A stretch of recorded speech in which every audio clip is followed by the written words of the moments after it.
Have you ever thought, I am not good enough? Everything I have achieved so far is just luck or someone else's help. I don't deserve any of this. If that sounds familiar, you're not alone, and you're about to join me on a self-exploration journey into why we feel like frauds. Ever felt that moment after achieving something significant, a promotion, completing a challenging project, or receiving praise for your work? A quiet voice in your mind undermines it all. You don't deserve this. It was just luck. Sooner or later, they'll see you're a fraud. If this sounds familiar, you're experiencing imposter syndrome, a psychological pattern where individuals doubt their accomplishments and live in fear of being exposed as a fraud.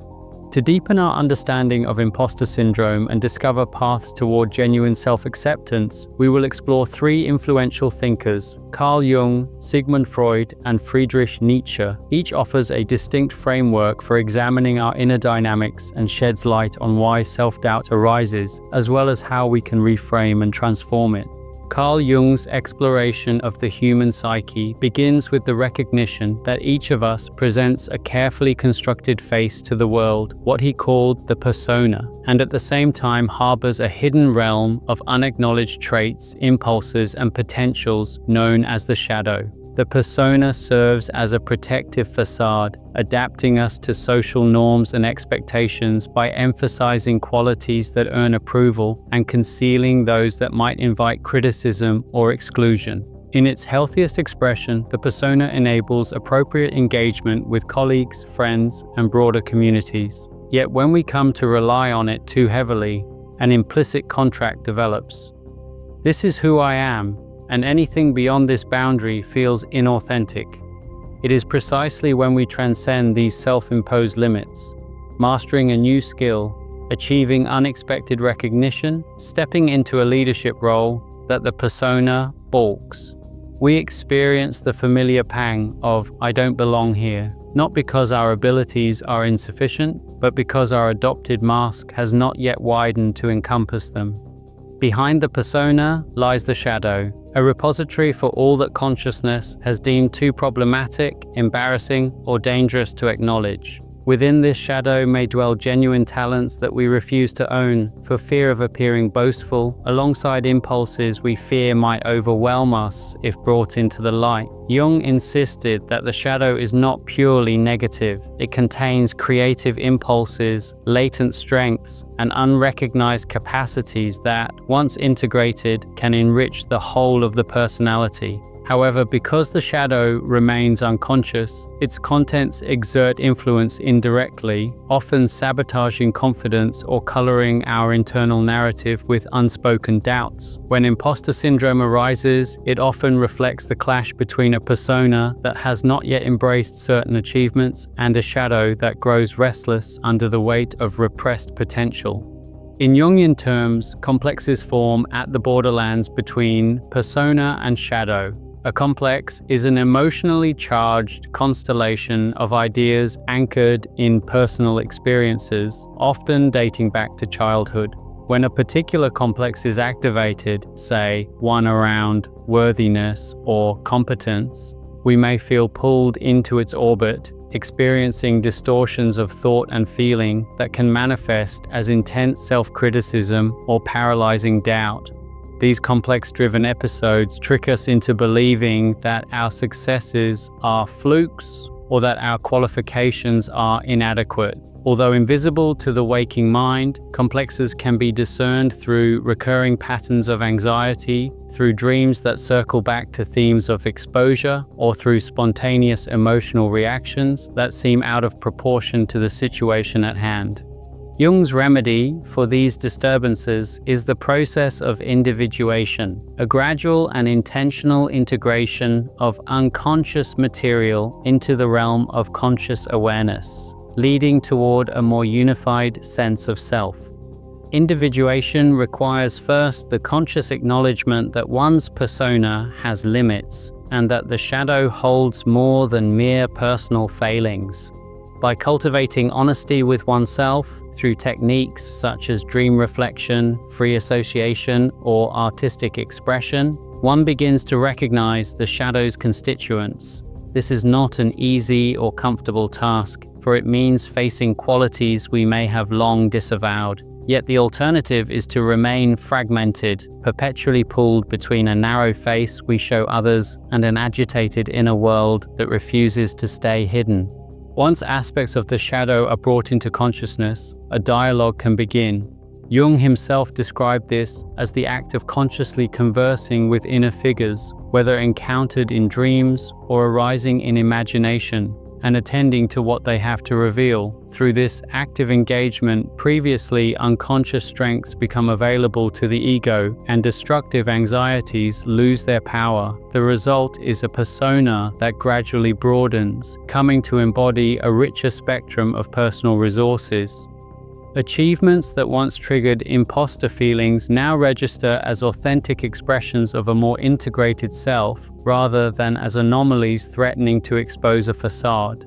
Underlying Jung's model is the notion of the collective unconscious, a deeper stratum of the psyche populated by universal archetypes, enduring patterns that shape human experience across cultures and historical eras. Among these archetypes, the hero's journey offers a compelling parallel to imposter dynamics. In mythic narratives, the hero often feels unmoored at the threshold of a quest, uncertain of deserving the call or fearful of failing once it is accepted. Yet it is precisely this hesitancy that preludes transformation. By recognizing one's own imposter pangs as echoes of this archetypal drama, it becomes possible to reframe self-doubt as the beginning of genuine growth rather than as a sign of inherent inadequacy. In practical terms, a Jungian approach to imposter syndrome involves consistent self-reflection aimed at identifying where the persona resists expansion and which shadow elements demand integration. Rather than viewing self-doubt purely as a cognitive distortion to be challenged with affirmations, Jungian work invites us to perceive these feelings as guides pointing toward neglected parts of our inner landscape.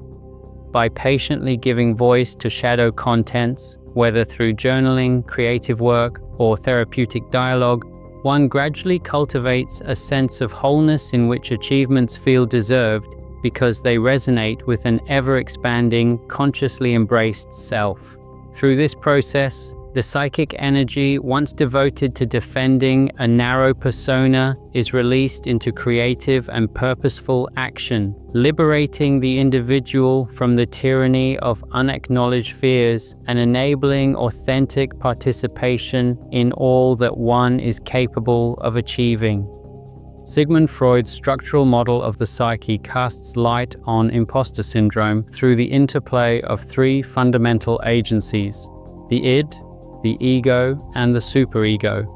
According to Freud, the id is the reservoir of instinctual drives, governed by the pleasure principle and seeking immediate gratification.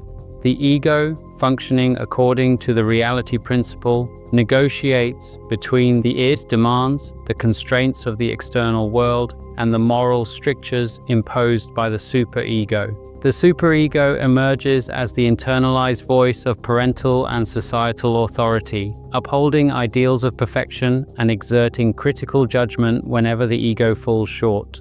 Imposter syndrome can be understood as a state in which the superego's expectations loom so large that the ego, despite tangible successes, perceives itself as chronically deficient and unworthy. Within this framework, the superego's function is twofold. It rewards conformity to its exalted standards with feelings of pride and punishes perceived transgressions with guilt or shame. In the case of imposter syndrome, the superego's punitive aspect dominates. Every legitimate accomplishment, whether completing a complex project, earning praise from colleagues, or attaining a professional milestone, is immediately met with self-reproach. I did not measure up to the highest standard. The ego's natural response, striving to reconcile the superego's demands with reality, is to attribute success not to its own efforts, but to external factors such as luck, timing, or assistance from others. This attributional pattern serves the ego's attempt to placate the superego, but it also perpetuates an internal narrative of unworthiness.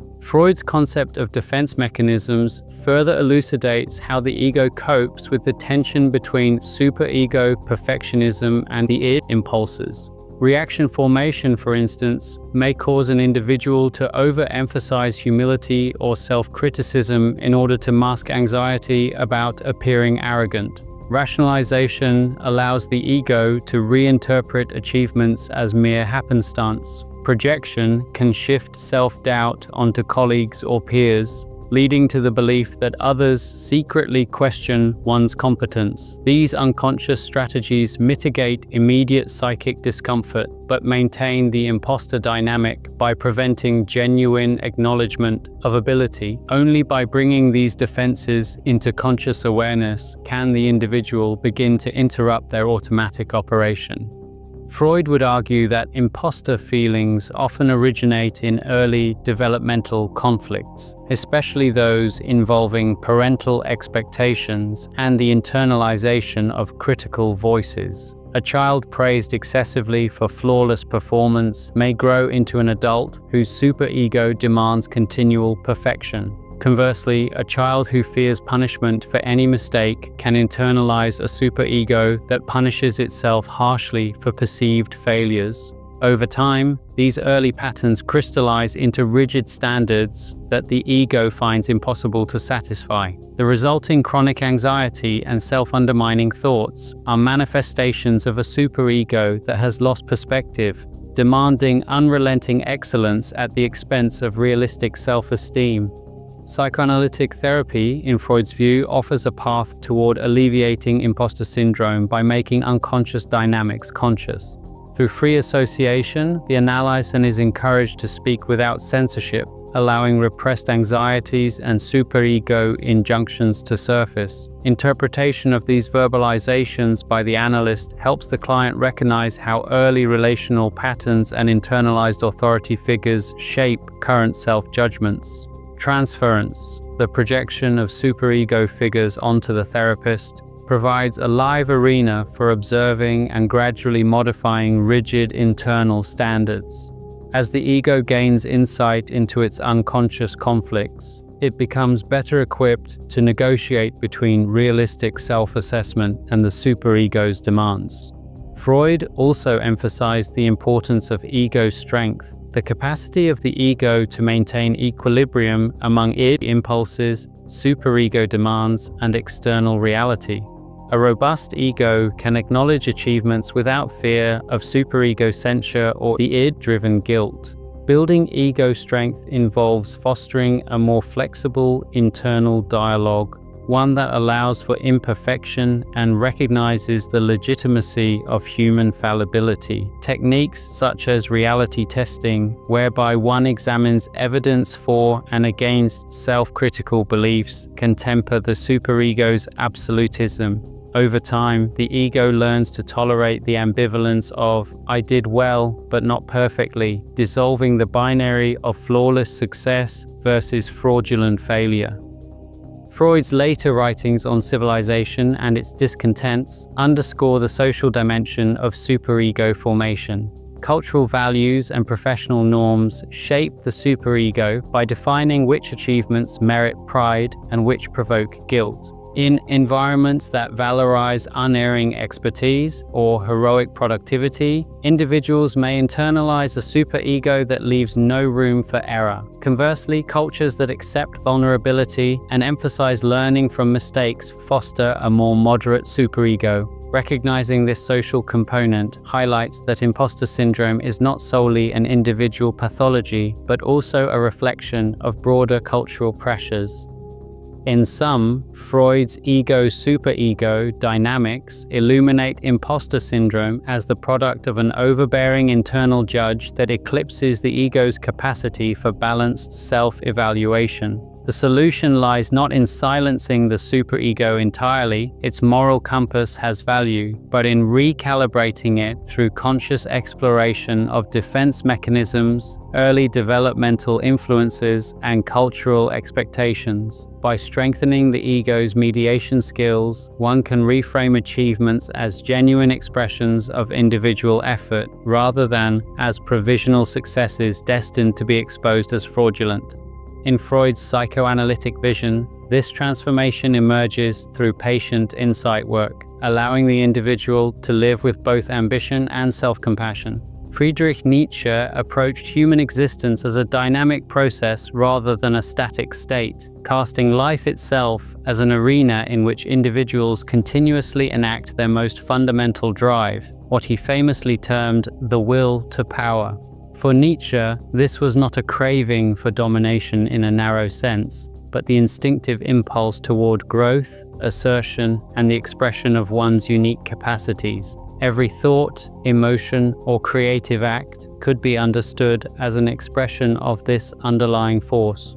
When imposter syndrome strikes, when we feel that we lack authenticity or legitimacy, it may be interpreted through Nietzsche's lens as evidence that we are on the verge of extending beyond our current limits. The discomfort of feeling unworthy thus signals a moment when the will to power is calling us to expand, to self-affirm in the face of doubt.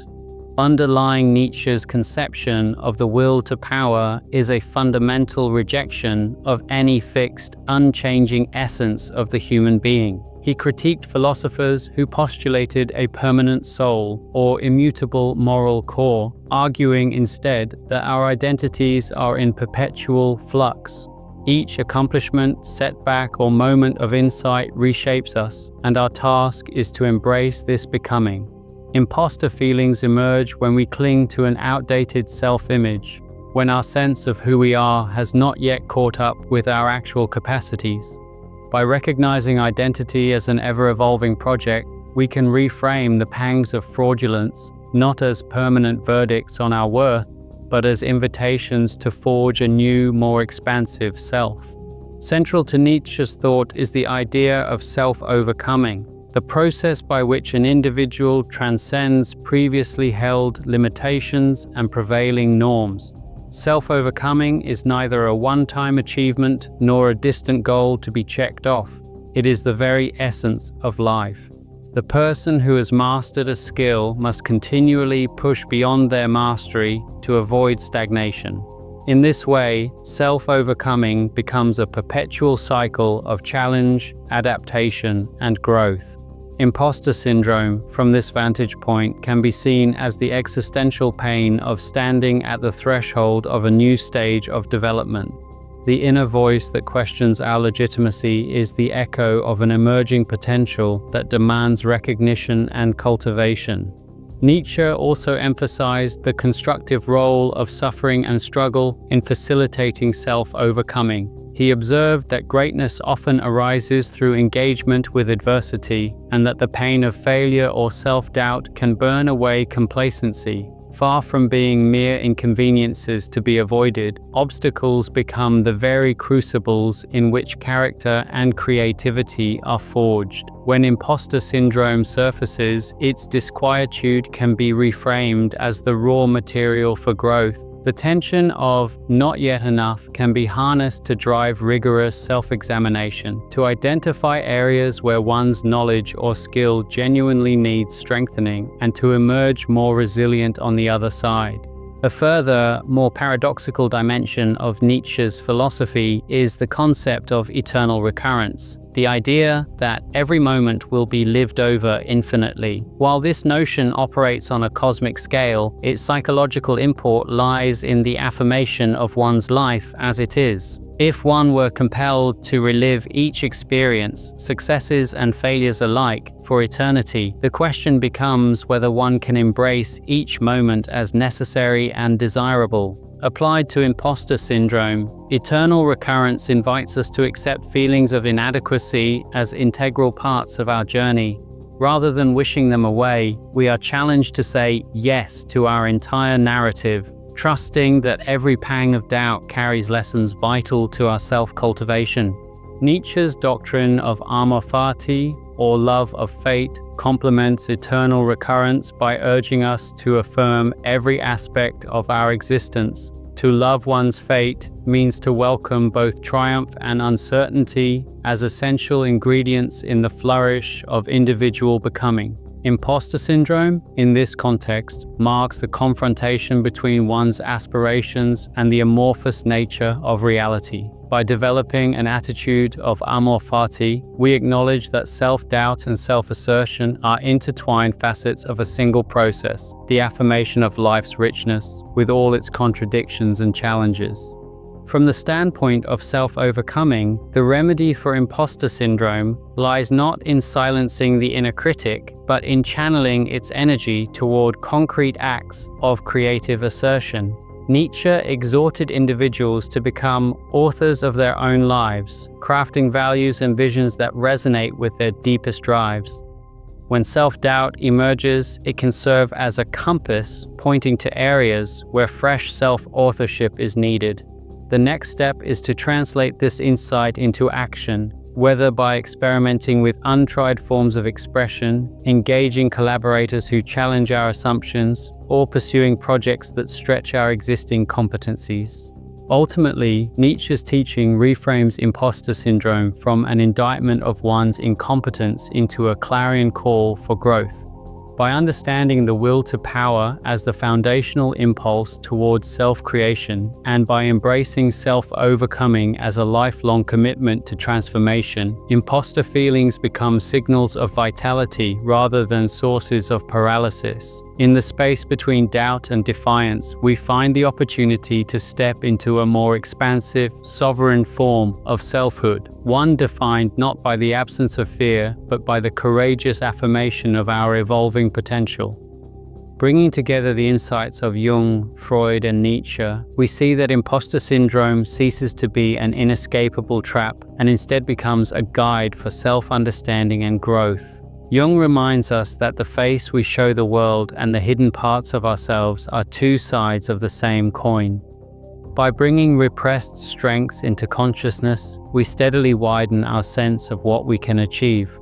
From Freud, we learn to temper the voice of our inner judge, fostering a kinder conversation between our realistic self and the lofty ideals we've internalized, so that success is met with celebration rather than self-reproach. Nietzsche then invites us to welcome our very doubts as indicators that we stand at the threshold of new possibility, urging us to name our next steps and claim the creative power latent in every pang of uncertainty. When woven together, these three lenses transform imposter syndrome from a paralyzing verdict into a dynamic signal, one that illuminates neglected aspects of the psyche, rebalances inner expectations, and marks the frontier of future growth. In practicing shadow integration, compassionate self-reflection, and bold self-affirmation, we move beyond self-limiting beliefs and begin to inhabit an ever-expanding version of ourselves, one in which every achievement feels authentically earned and every challenge becomes an opportunity to evolve. And that's a wrap on why those "I'm a fraud" thoughts are really invitations to grow. Thanks for coming along. Let me know which insight hit home for you in the comments. If you enjoyed this, subscribe for more self-exploration journeys. See you next time.